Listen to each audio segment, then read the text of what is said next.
चर्चा सुने आइले चिन्हले हरेंद्र भैया देखी के सूरतिया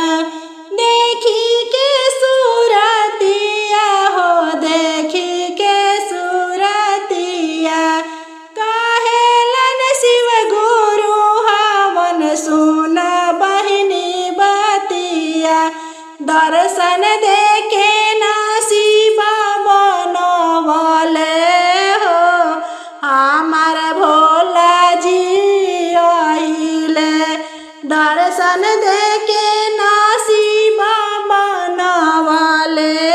हो भोला चर्चा सुने आइले अपन ही शिष्या से भोला नहीं बचले हो शिव नहीं बचले खुल गईले गुरु के नसीबावा हो हम पर दाया बरसवले खुल गईले शिष्या के नसीबावा हो